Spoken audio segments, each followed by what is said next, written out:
When it comes to speaking English, I've heard it all before, mate. I promise you. In fact, as a CELTA-qualified English teacher and communication coach, I've heard these things so many times that I need to make this podcast just to set the record straight.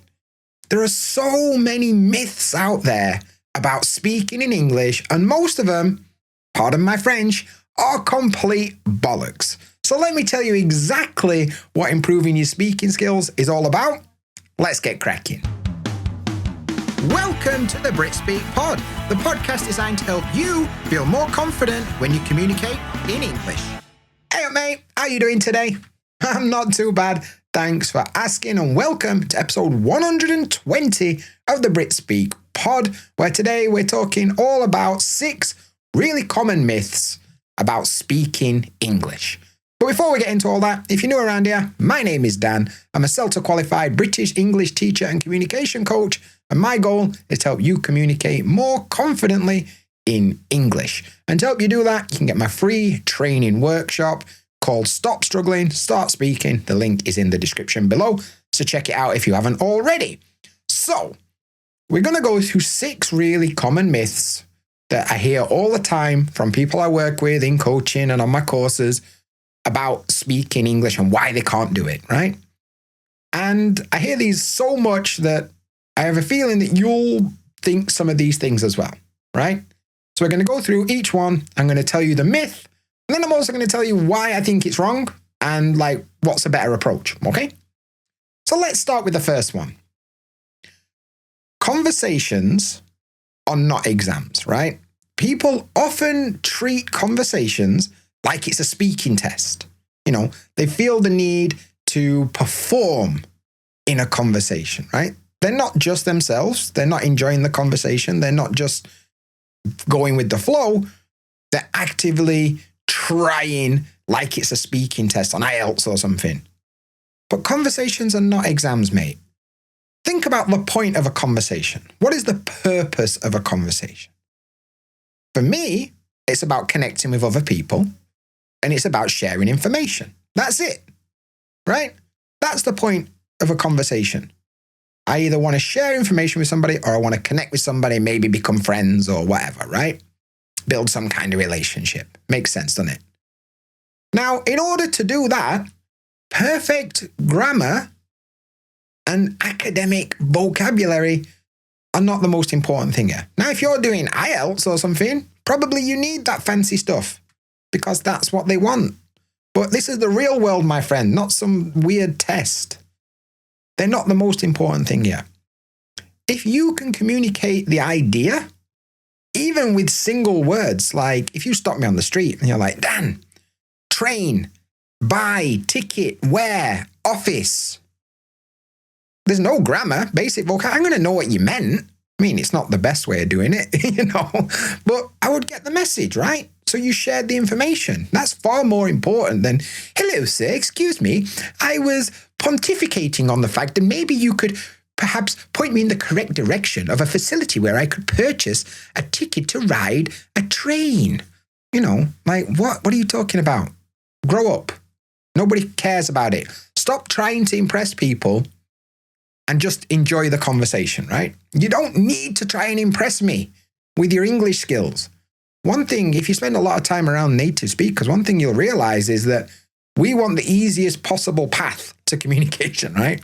We don't want fancy vocabulary and grammar. If you listen to my other podcast that I do with Stu Sensei, the British Banter podcast, we just have a chat. And if you listen to it, there's no fancy vocabulary or grammar there, mate, because we're just communicating, we're building a connection and we're sharing information. Because it's not an exam. Nobody's going to give me a grade at the end. Be like, nice conversation, but by the way, I'd only give you a B+ because you made a grammar mistake. Nobody's going to do that. So stop acting like they're exams. You can't fail a conversation. So stop worrying about it so much. I think more than anything, if you could just take away one thing from this entire podcast, stop worrying about it so much. It's not that important. Just generally stop worrying about it. You can stop listening now. That's the end of the episode. But it's true, right? It's true. And speaking of worrying about stuff, the next thing I wanted to quickly mention is perfection. Perfectionism. It's not real. Perfection is not real. Do you know why it's not real? Because you're a human being and we are designed to be imperfect. No one is perfect. So setting that as a goal is an absolutely fucking terrible idea. That is a guaranteed way to make sure you never reach your goal. No one is perfect. You're not perfect in your native language. So why do you put so much pressure on yourself to be that way in English? It just doesn't make any sense to me. Now, as a recovering perfectionist, I understand that need, right?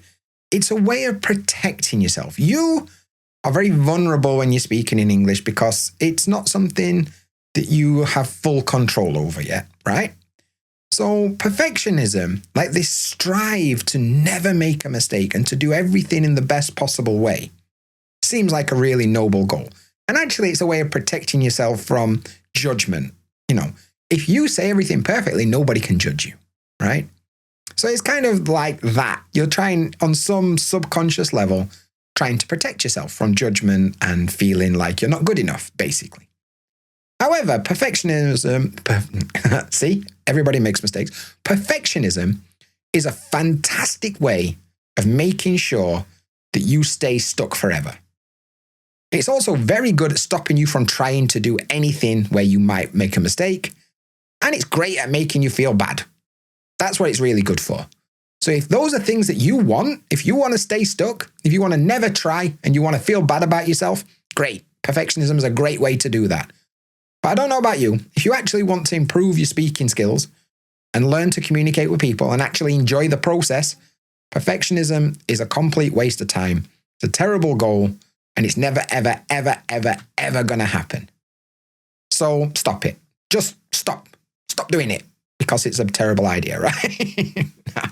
Now, yeah, it's going to take a bit of time to change that mindset, but just accept it. You know, like you're never going to be perfect. So just don't even bother. You know, be rubbish. Be not good. Because you know what? That's better. Because that's human. That's what we all are. We're all just trying our best, right? That's it. So instead of aiming for perfection, aim for try. That's a much better goal, if you ask me. But there you go. That's what I think. So perfectionism is not real. And that kind of leads into something else, which is common. And it's also related to your identity as well. Now, you do not need to erase your accent and get rid of it, delete your accent to be a confident English speaker. Because if that were true, British people wouldn't be able to understand Australians or Canadians or Americans or South Africans or whatever, right? If I only understood people who had the same accent as me, I would understand pretty much just the people in Yorkshire. And that's at a push, to be honest. Because even in Yorkshire, you drive 10 minutes down the road. Like, for example, I lived in Sheffield. 25 minutes up the motorway is Leeds. Different accents, right? So if you need a specific accent to be understood, I won't be able to understand anybody outside 30 miles of where I lived. But obviously, I can understand Australians and Canadians and Americans. Well, most of them anyway. And we all have different accents. So accent is not the problem, right? Accent is never the problem. Now, the thing is that if you are unable to pronounce the 44 sounds in British English correctly, and you're unable to say the words in a way that are understandable, that's got nothing to do with your accent. That's your pronunciation, right? And that's something you would need to fix. You would need to be able to make the sounds correctly in English. You need to be able to move your mouth and your tongue in the right way. And you need to be able to say the words in an understandable way. That is not the same thing as your accent. Your accent is a part of your identity. It's part of who you are. It's part of your story. And it's cool. It's awesome that you've got that personality baked into the way that you speak. There is no need to erase that. There's no reason to erase who you are to be able to communicate in a second language. One of my biggest goals when it comes to communicating in Japanese is to feel like myself in that language. Not some purified version that sounds like people I'm speaking to, because I'm not like that. I'm not them. I'm not Japanese. I'm never going to be Japanese. So as long as I can say the words in a way that kind of is understandable to them and I'm making the sounds correctly, that's the thing. Not to get rid of my accent, right? There's no need to erase it. Accents are cool. Look at people like, I don't know, Jason Statham. Pretty cool, isn't it? He's got an accent. Or what's the guy's name from Spider-Man? Tom Holland. He's got an accent. That's cool. Good for them. You know, I think accents are awesome. I think if you're from Spain, right, and you rock up to the UK and you speak like a Cockney, I'm going to think that's way more weird than if you speak to me in a bit of a Spanish accent. As long as I understand, that's cool. So you don't need to erase your accent. In fact, please don't erase your accent because your accent's probably cool, right? Embrace it. It's part of who you are. Love it. Yeah, but, you know, be able to say the words in a way that I understand, and we're cool. We're golden, right? So that's really important. Now, the next thing is you don't need somebody to practice with. You can practice on your own, even if you've only got 5 to 10 minutes a day.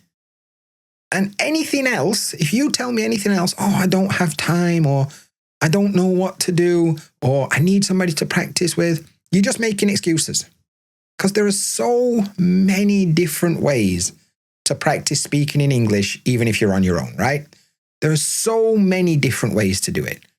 Like I've talked in episodes previously about things like shadowing and recording a daily audio diary and, you know, describing a picture or summarizing something.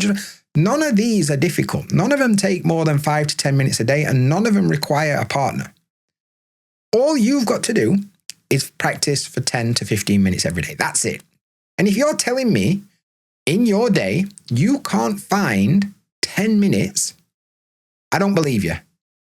You've got to go to the toilet for a start. There's still a few minutes there, you know? You take a shower, you can do it there. For me, in Japanese, I used to, when I was sat at home, I'd look out the window, and for 1 to 2 minutes, I'd talk about what I could see. And I was taking a shower, I'd have a conversation with myself about what are we doing today.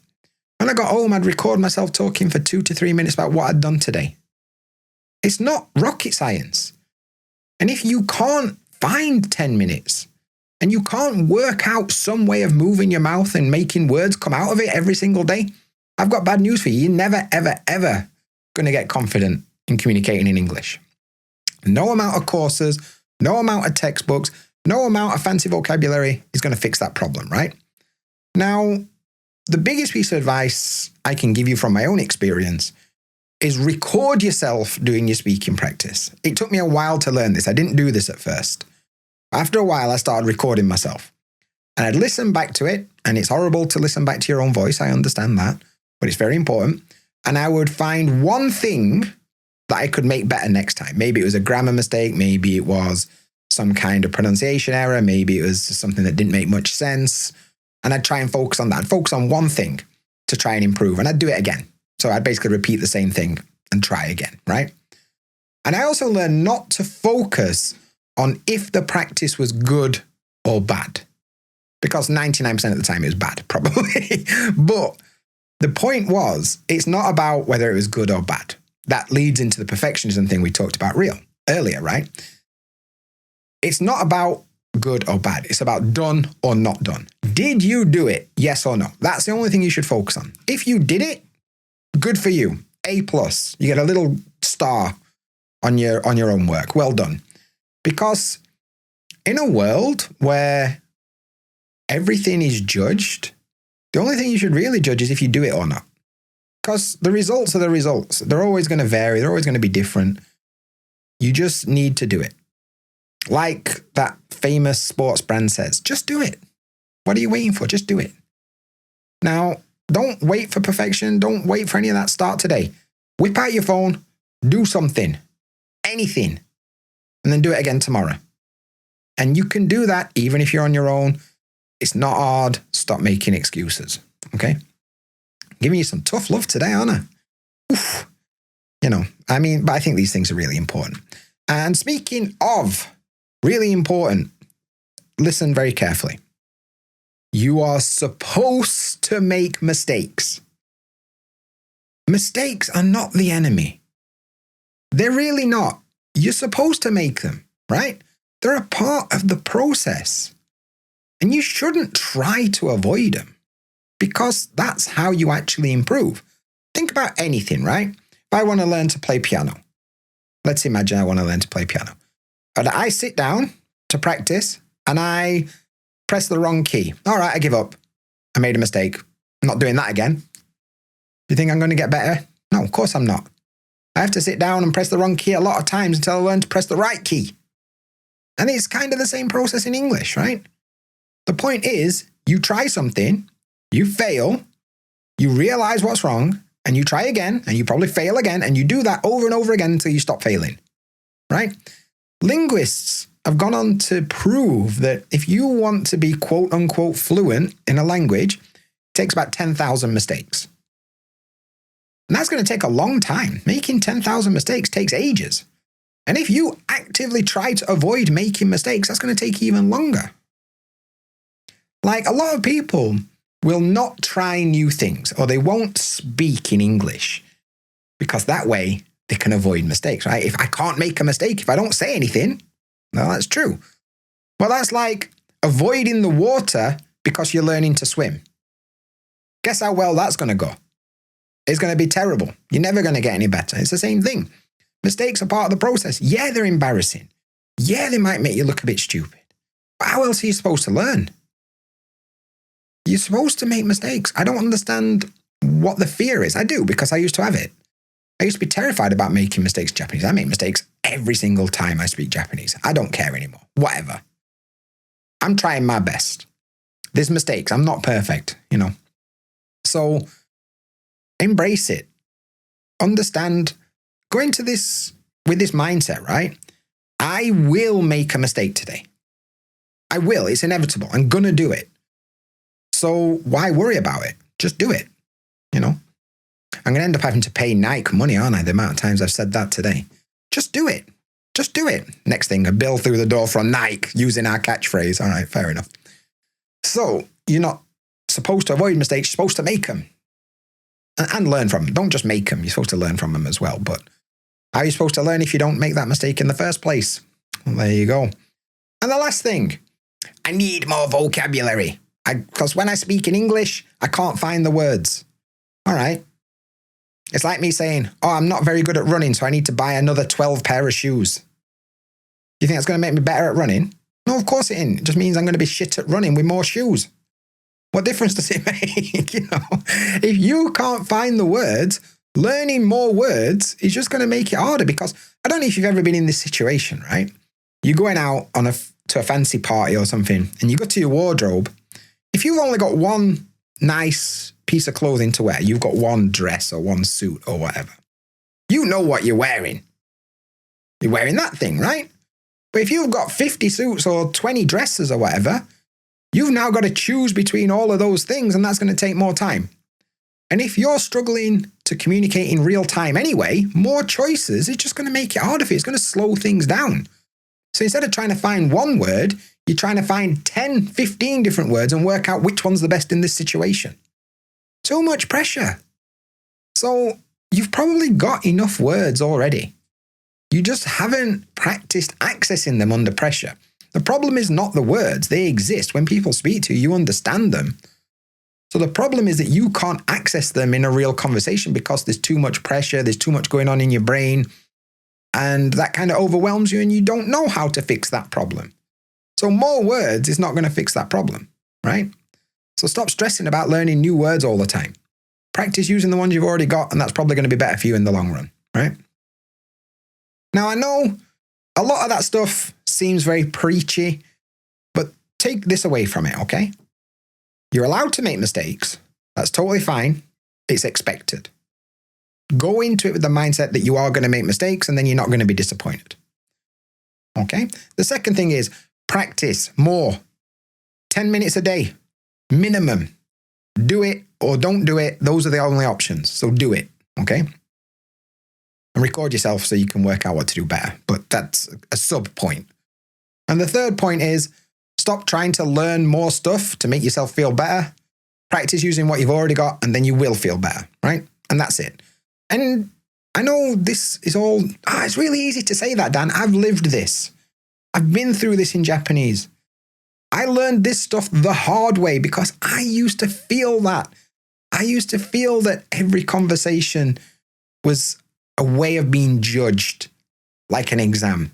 I used to feel that if I couldn't say things perfectly, I'm better off not saying anything. I used to feel that I had to completely erase my English personality and just have a Japanese one. And I used to feel that like, I'm not practicing for an hour a day, so it's a waste of time. What's the point in doing it, right? And I spent months and months and months just studying vocabulary and kanji and grammar, and it didn't help. I learned all this stuff the hard way, and I want to share it with you. And I want to put you on the right path to speaking English confidently. And yeah, as I mentioned at the beginning, there's also my free training workshop. It's called the Stop Struggling, Start Speaking Training Workshop. It's totally free. It's a 40-minute workshop that I did where I go through some of the biggest problems that people have when it comes to speaking in English and how to improve. I'll teach you some stuff that you need to know to get started today. And honestly, that 40 minutes will put you on the right path, and you'll probably learn more in that 40 minutes than you will have in any other practice you did this week. Totally free. The link is in the description. So check it out now. But that's it for this one. I hope you enjoyed it. We're back again with another one really soon. But until then, look after yourself, mate. See you there.